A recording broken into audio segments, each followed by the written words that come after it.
মন্ত্ৰীৰ দুৰ্নীতিৰ অভিযোগেৰে নলবাৰীত কংগ্ৰেছৰ বৃহৎ প্ৰতিবাদ। ধৰ ধৰ ধৰ, গৰু চোৰক ধৰ, খেদ হৈ খেদ, গৰু চোৰক খেদ আদি শ্লোগানেৰে আজি নলবাৰীৰ ৰাজপথত বৃহৎ প্ৰতিবাদ সাব্যস্ত কৰে নলবাৰী টাউন ব্লক কংগ্ৰেছ কমিটিয়ে।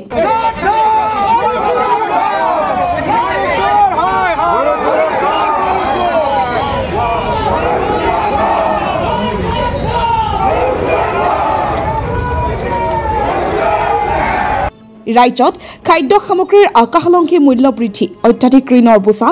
মাটিৰ খাজনা বৃদ্ধি, গাড়ী মটৰৰ অভাৱনীয় কৰ বৃদ্ধি আদিৰ মাজত ককবকাই থাকিবলগীয়া হৈছে সাধাৰণ জনতাই। ইয়াৰ বিপৰীতে টোল গেটৰ টেক্স বৃদ্ধিয়ে সৰু বৰ সকলো গাড়ীৰ মালিকক টেটু চেপা দিয়াৰ লগতে স্মাৰ্ট মিটাৰৰ জৰিয়তে দুখীয়া ৰাইজক ৰামঠগন দি আহিছে। ৰাইজে ভুগি অহা চলন্ত সমস্যাসমূহৰ পৰা পৰিত্ৰাণ বিচাৰি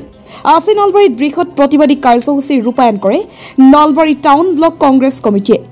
শেহতীয়াকৈ তথ্য জনাৰ অধিকাৰ আইনৰ তথ্য আৰু অসমৰ আগশাৰীৰ সংবাদ মাধ্যমত ধাৰাবাহিকভাৱে বাতৰি সম্প্ৰচাৰৰ জৰিয়তে নলবাৰী সমষ্টি বিধায়ক তথা কেবিনেট মন্ত্ৰী চন্দ্ৰমল্ল বৰুৱাই মন্ত্ৰিত্ব লাভৰ 2 বছৰৰ ভিতৰত কিদৰে হোটেল, বিলাসী ঘৰ, মাটি আদি ক্ৰয় কৰিছে সেই সন্দৰ্ভতো এক উচ্চ পৰ্যায়ৰ তদন্ত কৰিবলৈ ৰাজ্যৰ ৰাজ্যপাললৈ স্মাৰক পত্ৰ প্ৰেৰণ কৰে নলবাৰী টাউন ব্লক কংগ্ৰেছ কমিটিয়ে। একাধিক বিতৰ্কত সাঙুৰ খাই পৰা মন্ত্ৰীগৰাকীৰ পৰ্বতসমূহ স্থাবৰ অস্থাবৰৰ সম্পত্তিৰ পাহাৰ আৰু ইয়াৰ বিপৰীতে আয়ৰ উৎস সন্দৰ্ভত তেওঁ সদুত্তৰ দিবলৈ সক্ষম নোহোৱাৰ অভিযোগ আনিছে কংগ্ৰেছ নেতা দিব্যজ্যোতি হালৈ আৰু ৰাতুল পাটোৱাৰীয়ে। মূল্য বৃদ্ধি, খাজনা বৃদ্ধি আৰু টোল টেক্স বৃদ্ধিয়ে সৰ্বসাধাৰণৰ জীৱন যাত্ৰা বিপৰ্যস্ত কৰাৰ সময়তে মন্ত্ৰী বিধায়কসকলে তেওঁলোকৰ পৰিয়ালৰ নামত বিশেষকৈ নলবাৰী বিধানসভা সমষ্টিক প্ৰতিনিধিত্ব কৰা মন্ত্ৰী জয়ন্ত মল্ল বৰুৱাৰ যি অবাধ দুৰ্নীতি বিভিন্ন সংবাদ মাধ্যমত ওলাই আছে, সেই অবাধ দুৰ্নীতিৰ নলবাৰীবাসী হিচাপে আমি লজ্জিত হৈছোঁ আৰু অসমৰ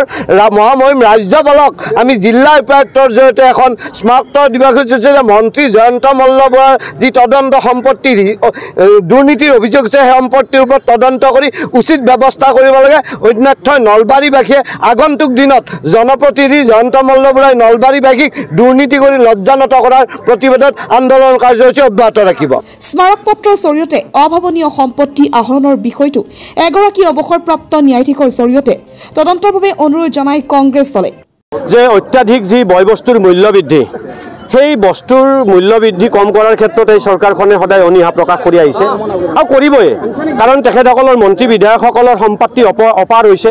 তেখেতসকলৰ কৰাপশ্যন কোটি কোটি টকাৰ হাৰত, সকলোফালে তেখেতসকলক মাটি লাগে, তেখেতসকলক গীত গায়ো লাগে, তেখেতসকলক ফাৰ্মৰ নামত অহা লোনৰ টকাখিনিও লাগে, তেখেতসকলক গুৱাহাটীৰ আটাইতকৈ ডাঙৰ হোটেলকেইখনো লাগে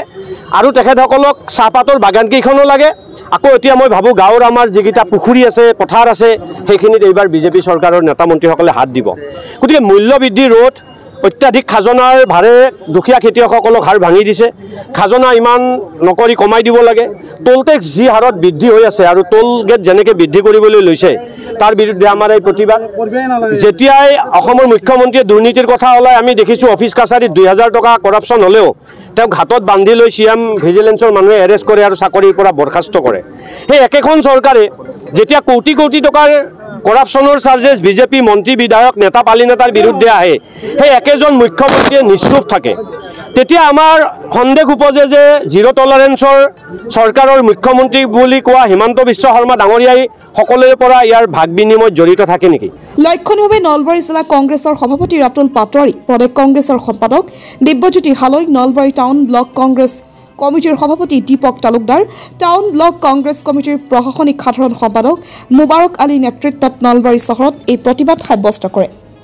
নহয়, কমিশ্যনৰ অংকত ব্যস্ত। আজি জল জীৱনত কিমান % দিব লাগে আমাক নুসুধিব, আপোনালোকে ষ্টিং অপাৰেশ্যন কৰক, ঠিকাদাৰসকলে ক'ব। বিল নাপাই ককবকাই আছে, এইভাগে গাঁৱৰ মানুহে পানীৰ পাইপটো বহাই থৈছে, কোনো জল জীৱন মিছনৰ পানী নাপায়। গতিকে এই সঁচা কথাবিলাকৰ প্ৰতিবাদ চলিব। PM কিষাণ নিধিৰ টকা খবৰ ল'ব কোনো সঁচা কৃষকে পোৱা নাই।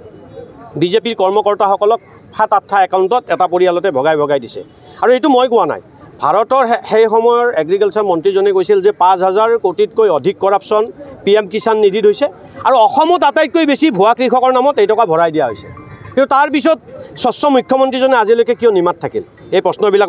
উত্থাপন কৰিবলৈ আজি town block Congress committee, Nalbari জিলা কংগ্ৰেছ কমিটি সকলোৱে আমি আজি প্ৰতিবাদটোত অংশগ্ৰহণ কৰিছোঁ। মোৰ লগত অশোক শৰ্মা ডাঙৰীয়া আছে, তেখেতৰ নিশ্চয় তেখেতৰ বক্তব্য ৰাখিব।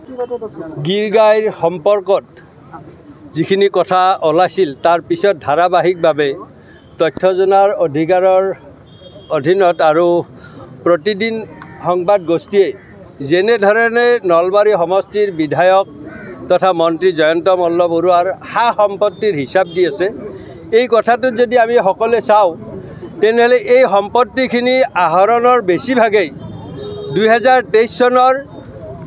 1 ফেব্ৰুৱাৰীৰ পৰা আৰম্ভ হৈছিল আৰু আমি যদি চাওঁ 2023 চনৰ 1 ফেব্ৰুৱাৰীৰ পৰা 31 মাৰ্চলৈ জল জীৱনৰ সকলো কামৰ আবণ্টন দিয়া হৈছিল আৰু সেই আবণ্টন কালত এইটো অপেন সিক্ৰেট যে মন্ত্ৰী মহোদয়ৰ কোষলৈ গৈছিল 3% 5% টকা আৰু সেই টকাৰে সমগ্ৰ অসমত ঘৰ মাটি হোটেল আদি ক্ৰয় কৰাৰ আমি এটা মানুহৰ মুখে মুখে চলি থকা কথা শুনিছোঁ গৰু চৌৰ এফালে আনফালে সা সম্পত্তিৰ পাহাৰ এই নিমিলা অংকত আজি ৰাইজ ব্যতিব্যস্ত হৈ উঠিছে ইতিমধ্যে আমাৰ জিলা সভাপতি মহোদয়ে কৈছে যে খাদ্য সামগ্ৰীৰ আকাশলংঘী যি মূল্য বৃদ্ধি মাটিৰ খাজনা বৃদ্ধিৰে যে সাধাৰণ দুখীয়া কৃষকক টেটুচেপা দিছে বা আমাৰ স্মাৰ্ট মিটাৰৰ জৰিয়তে আজি সৰ্বসাধাৰণক কেনেদৰে টেটুচেপা দিছে এইবিলাক আপোনালোকে দেখিছে তাৰ ভুক্তভোগী অকল আমি নহয় আপোনালোকো গতিকে এই সকলো কথাৰ প্ৰতিবাদ কৰাৰ লগে লগে আমি আমাৰ নলবাৰীৰ বিধায়কগৰাকীয়ে কেনেদৰে এই সম্পত্তি আহৰণ কৰিছে তাৰ উৎস আমি কেনেদৰে পাম সেইটোক আমি এটা উচিত তদন্ত বিচাৰি আমাৰ